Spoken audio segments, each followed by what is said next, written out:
लोकसभा चुनाव का आगाज हो चुका है और आज जमुई सीट से अरुण भारती जो कि लोक जनशक्ति पार्टी रामविलास के उम्मीदवार हैं, उन्होंने अपना पर्चा दाखिल कर दिया है। लेकिन दिलचस्प बात यह है कि कौन है अरुण भारती। तो बता दें कि अरुण भारती दरअसल चिराग पासवान के जीजा जी हैं और उन्होंने उसी जमुई सीट से पर्चा भरा है जहां से 2 बार चिराग पासवान आप रह चुके हैं सांसद। आपने काफी वहां पर काम भी किया है 14 में 19 में।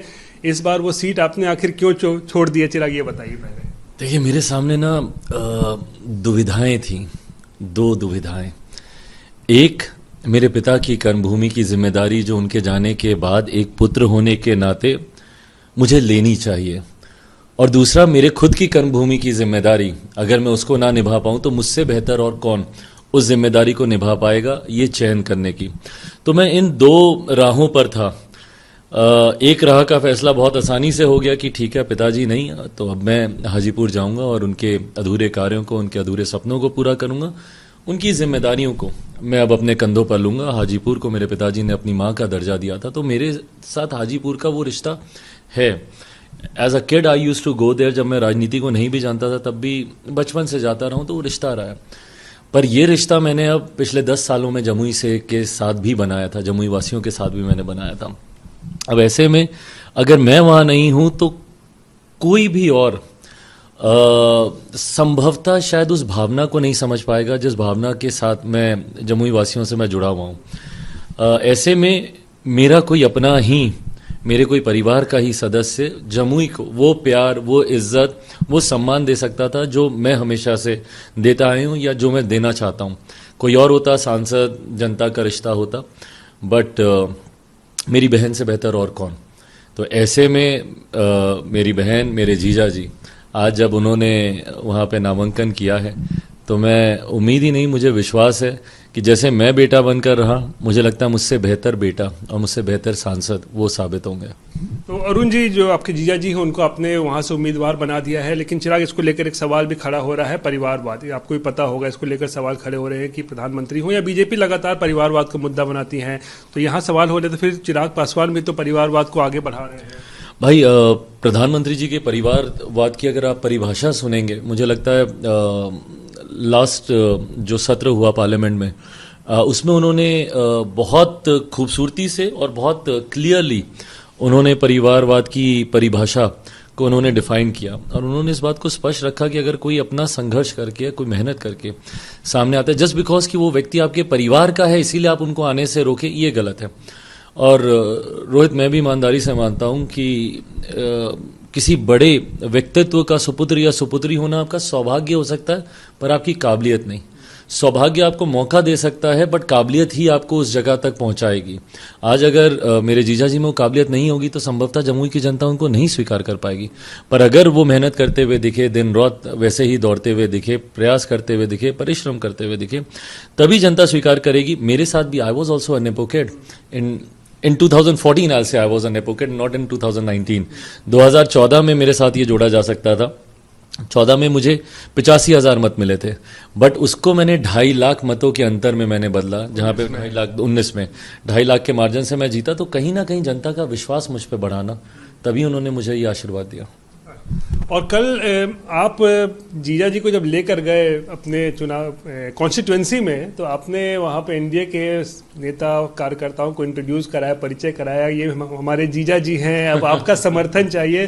तो जीजा जी का क्या चांस इस बार लग रहा है चुनावी मैदान में? भाई देखिए, मैं चुनाव से पहले मैं कोई दावे नहीं करता हूँ, सब कुछ जनता के हाथ में ही है। पर हाँ, क्योंकि मैं जमुई की जनता को इतने अच्छे से अब जानता हूँ, घर परिवार है वो, इतने अच्छे से पहचानता हूं कि विश्वास है कि 2019 में जो मेरा मार्जिन था 2.5 लाख, उसको ये जरूर पार करेंगे। और क्या कोई परिवार से भी कोई प्रेशर था कि भाई अरुण जी को ही टिकट दिया जाए, या फिर आपको लगा कि नहीं, इनके अंदर भी काबिलियत है? You know what, actually not at all, बिल्कुल भी नहीं, ना परिवार से। हाँ, इतनी चर्चा हम लोगों ने जरूर की थी, क्योंकि मैंने बार बार ये चिंता जाहिर की थी कि जमुई में मैं नहीं तो फिर मेरे जैसा ही कोई, और कोई वो नेता छवि का नहीं होना चाहिए, एकदम बेटे जैसा होना चाहिए। तो चर्चा करके जीजा जी का नाम सामने आया। आपने एक तरीके से कहे तो जमुई को नर्चर भी किया था। ध्यान है आप जब भी जमुई आते थे, पटना आते थे तो सीधा जमुई चले जाते थे, तो आपको लगता है इस बार भी ऐसा कुछ होने वाला है? नहीं, बिल्कुल। देखिए, ये रिश्ता मैं भी निभाऊंगा, मैंने भी जमुई की जनता से वादा किया है और जीजा जी भी निभाएंगे, मैं मानता हूँ। पिछले 10 सालों में मुझे लगता है वहाँ की जनता ये बोलती है कि पहली बार कोई ऐसा सांसद मिला जो इतना जमुई आता है, आया गया, बड़ी परियोजनाएं लेके गया। मैंने जमुई की जनता से कहा था कि आपने मुझे नली गली बनाने के लिए तो नहीं चुना है, आपने अगर चिराग पासवान को चुना है तो आपकी बड़ी सोच भी रही होगी कि ये आया है तो कुछ बड़ी योजनाएं जमुई में लेकर आएगा। हैविंग सेड दैट, जहाँ एक तरफ मैंने नली गली, सड़कों पे मैंने बहुत काम किया, बिजली पे मैंने बहुत काम किया, मेक श्योर किया कि गांव हर गांव तक पहुंचे। सड़कें 2014 में ऑलमोस्ट 40-45% गांव में नहीं थी, आज लगभग 90% गांव सड़कों से जुड़े हुए हैं और बिजली लगभग 100% गांव में है। ये तो किया ही जो कि बेसिक इंफ्रास्ट्रक्चर के काम थे, बट जो बड़ी परियोजनाओं की उम्मीद जमुई को थी, पहली बार जमुई को अपना केंद्रीय विद्यालय मिला, वो मैंने दिया और बहुत संघर्ष के बाद दिया, क्योंकि उस वक्त मेरी और स्थानीय प्रशासन के साथ बहुत रसाकशी हो गई थी। उसके बाद जमुई को अपना मेडिकल कॉलेज, ये जमुई के लिए बहुत बड़ी बात है। चकाई विधानसभा जो पूरी तरीके से कनेक्टिविटी से कटी हुई थी, 3000 करोड़ की रेलवे की परियोजना मैं लेकर गया। आज की तारीख में किसी भी जमुई वाले को पटना आने की जरूरत नहीं है पासपोर्ट के लिए। FCI का जोनल ऑफिस हम लोगों ने दिया। तो ये तमाम ऐसी चीजें हैं जिसपे भी चिराग पासवान कल कह रहे थे कि मैंने कुछ नहीं हो पाया है तो अब ये जीजा जी काम वो पूरा करेंगे। एक्चुअली क्या है ना, मैं इतने भर से मैं संतुष्ट नहीं हूँ रोहित। मेरी उम्मीदें बहुत है। मैं जमुई को मैं चाहता हूँ कि मैं जैसे बिहार को चाहता हूँ कि बिहार फर्स्ट और बिहारी फर्स्ट बने।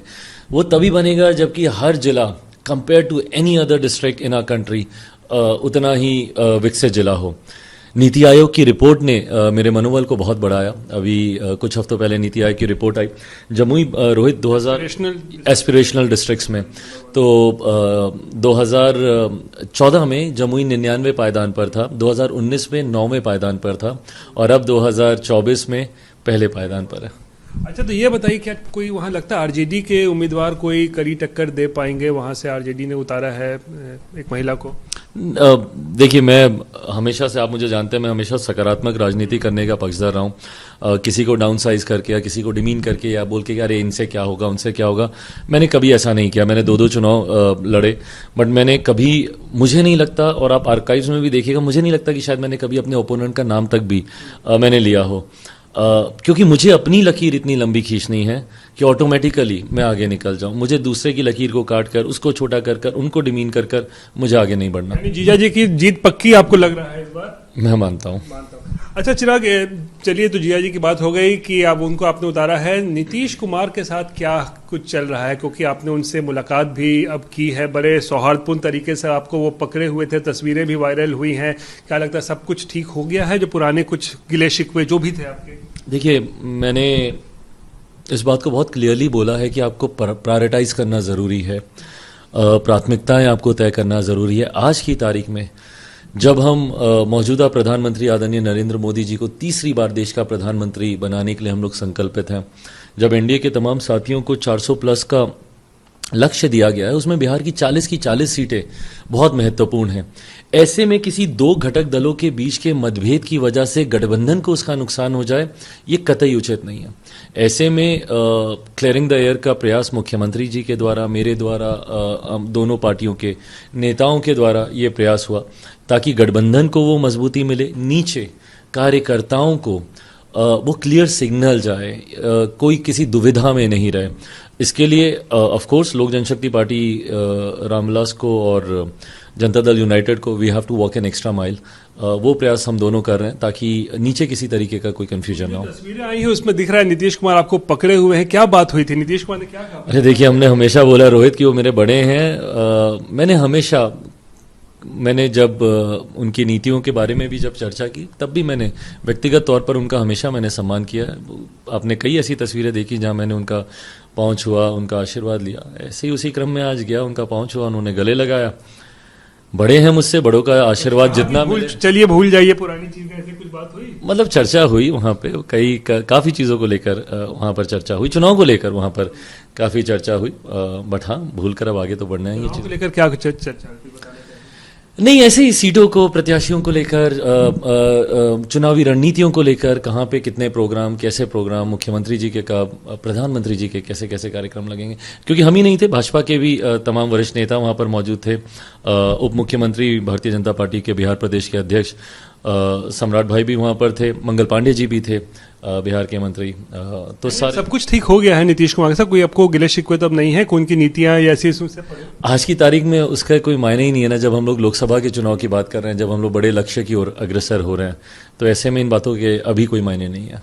चलिए थोड़ा सा चाचा के बारे में बताइए। चाचा तो अब मैं कह सकता हूँ कहीं के अभी शायद नहीं रहे, एनडीए में बने हुए हैं, लेकिन क्या लगता है चाचा को आप माफ कर पाएंगे जो उन्होंने 2021 के लिए किया था? अरे रोहित, मैं बहुत छोटा हूँ उनसे, उम्र में, रिश्ते में मैं कोई नहीं होता उनको माफ़ करने वाला। बट हाँ, आपके साथ जो हुआ था, आपकी पार्टी के साथ नहीं, बट हाँ, मेरी पार्टी से ज़्यादा मेरे परिवार, क्योंकि ये सिर्फ राजनीतिक ही नहीं, पारिवारिक विषय भी है।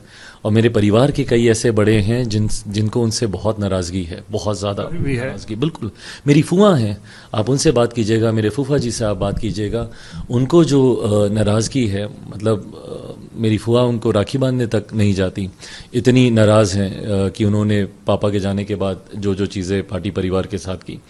हैविंग सेड दैट, मैंने वही कहा कि पारिवारिक विषय में बहुत ज़्यादा सहज महसूस नहीं करता इस पर चर्चा करने पे। भविष्य के घर में क्या है मुझे नहीं पता, बट फिलहाल कोई ऐसी पॉसिबिलिटी नहीं है। आपको पॉसिबिलिटी पैचअप की या नहीं? प्रयास भी नहीं है ना कहीं से, उनकी तरफ से कोई ऐसी कोई भावना नहीं दिखती कि हमने कुछ गलत किया या कुछ गलत हुआ। वो लोग शायद महागठबंधन में ट्राई कर रहे हैं, दे आर नॉकिंग डोर्स, अलग अलग पार्टियों के पास प्रयास कर रहे हैं कि शायद कहीं से उन्हें चुनाव लड़ने का मौका मिले। बट मेरे पास कोई, आपके अंदर आज भी तकलीफ है, आपके अंदर जो हुआ था? स्वाभाविक है रोहित, क्यों नहीं होगी। मतलब पापा भूले नहीं, पापा के जाने के बाद वही मेरे पापा थे ना, उन्हीं की मुझे ज़रूरत थी सबसे ज़्यादा। ऐसे में वही मेरा मार्गदर्शन करते। रोहित, मैं कब इतना बड़ा हो गया कि मैं अब अकेले भाजपा जैसी दुनिया की सबसे बड़ी पार्टी के साथ में अकेले सिंगल हैंडेडली मैं नेगोशिएशंस कर रहा हूँ, सीटें हम लोग बांट रहे हैं। मुझे नहीं पता कि मैं कब इतना बड़ा हो गया। पापा के साथ पापा करते थे, पार्टी के लोग करते थे, और उनके बाद ये जिम्मेदारी चाचा पे ही थी। ऐसे में एकदम बीच मझधार में मुझे जिस तरीके से, और सिर्फ छोड़ ही नहीं दिया गया, इतना धकेला गया उस मझधार में ताकि मैं डूब जाऊं। पार्टी से ही अलग नहीं किया गया, मुझे परिवार से भी निकाला गया, मेरे घर से मुझे निकाला गया। ये तमाम चीज़ें मुझसे, मेरी पीढ़ी के सारे भाई बहनों को छीन लिया गया। कल को हम ही लोग थे ना जो सुख दुख में एक दूसरे के साथ रहते, बट मेरे सारे भाई बहनों को वहाँ पर मुझसे अलग कर दिया गया। तो ऐसे में यकीनन मैं वो वाक़या नहीं भूल सकता जब मैं बीमारी की हालत में दरवाजे पर मैं खड़ा हुआ था बहुत देर तक, मेरे हाथ में कैंडुला बना हुआ था। I was not well that time. और उस वक्त जब मैं अंदर जाता हूँ, 1-1.5 घंटे का जब दरवाज़ा खुलता है, तो सामने चाची आती हैं, और मैं हमेशा की तरह मैं उनके पाँव छूता हूँ तो 2 कदम पीछे हो जाती हैं, और पीछे होकर बोलती हैं कि तुम्हारे साथ जो हो रहा है वो अच्छा हो रहा है। मतलब एक माँ अपने बेटे के लिए ऐसे कैसे बोल सकती है कि तुम्हारे साथ जो हो रहा है अच्छा हो रहा है। भाई, अगर मैं आपका अपना बच्चा होता, आपका अपना सगा बेटा होता, तो क्या तब भी आप यही कहती मुझे, या तब भी चाचा ऐसा ही करते मेरे साथ? हकीकत यह है कि इन्होंने मुझे कभी घर का बड़ा बेटा माना ही नहीं। But having said it all Rohit, मैं इन सब चीज़ों से अब बहुत आगे निकल गया हूँ। काम पे बहुत ध्यान दे रहा हूँ, अब इन सब चीज़ों में नहीं उलझना मुझे। अच्छा, ये महागठबंधन का क्या चल रहा है? लालू प्रसाद जिस तरीके से सिंबल बांटे जा रहे हैं, कांग्रेस को कोई पूछ नहीं रहा है, क्या लगता है कि कोई टक्कर यहाँ पर हो पाएगी महागठबंधन? पहली बात, ये पूर्णता उनका इंटरनल मैटर है, उनके गठबंधन का मैटर है। जब कांग्रेस को एतराज़ नहीं तो मुझे क्या एतराज़ हो सकता है? जब वो लोग इस पर कोई टिप्पणी नहीं कर रहे तो मैं क्यों ही करूं?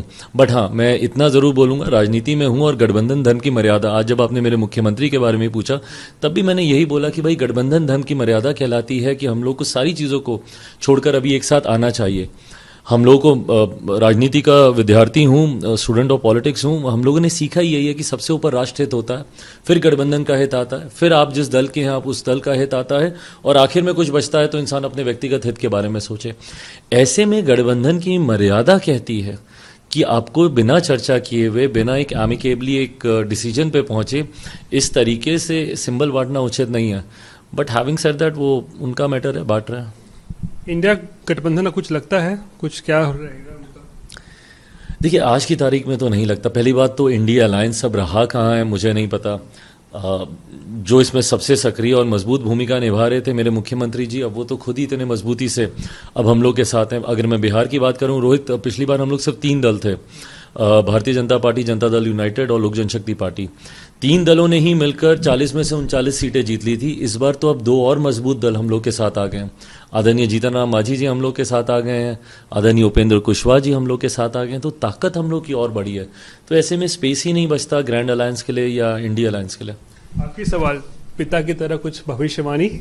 ओके। पिता आपके कहा जाता है मौसम वैज्ञानिक, तो मौसम वैज्ञानिक के बेटे का क्या कहता है, इस बार का फोरकास्ट क्या कहता है, बिहार में या देश में क्या होने वाला है? So let me try and do that. Bihar में मैं ज़रूर कह सकता हूँ 40 की 40 सीटें हम लोग जीतेंगे। और देश भर में अगर मैं बोलूँ, फीडबैक्स मिलते हैं, पार्टी का संगठन हर एक जगह है, तो जो जानकारी आती है सोर्सेस से, अपने पार्टी के कैडर से, वो मेरे विश्वास को बढ़ाती है कि जो टारगेट प्रधानमंत्री जी ने दिया है 400 पार का, वो हम लोग सरलता से हासिल कर लेंगे। कोई दिक्कत नहीं होने वाली है, सरलता से, इजीली। चलिए, शुक्रिया चिराग बात करने के लिए। तो ये थे हमारे साथ चिराग पासवान, जो जमुई से इस बार चुनाव नहीं लड़ेंगे, हालांकि हाजीपुर से इस बार आप लड़ने वाले हैं। जी बिल्कुल, हाजीपुर से चुनाव लड़ूंगा, और ये पार्टी की तरफ से भी ऑफिशियली इस पर मुहर लग गई है, पार्लियामेंट्री बोर्ड की तरफ से भी। यानी कि पिता की विरासत को संभालने के लिए आगे प्रयास करूंगा, उनके नक्शे कदमों पे चल सकूं। चलिए, तो हाजीपुर से भी चुनाव लड़ने वाले हैं चिराग पासवान। जमुई की सीट उन्होंने छोड़ी है अरुण जी के लिए, जो कि उनके जीजा जी भी हैं, और साफ मानना है जैसे अपने उनके पिता मौसम वैज्ञानिक कहा जाता था रामविलास पासवान जी को, वैसे ही भविष्यवाणी कर रहे हैं कि एनडीए भी इस बार बिहार में 40 में 40, और जो प्रधानमंत्री का टारगेट है 400 प्लस एनडीए, उसको जरूर पूरा करेंगे। रोहित सिंह, पटना, आज तक।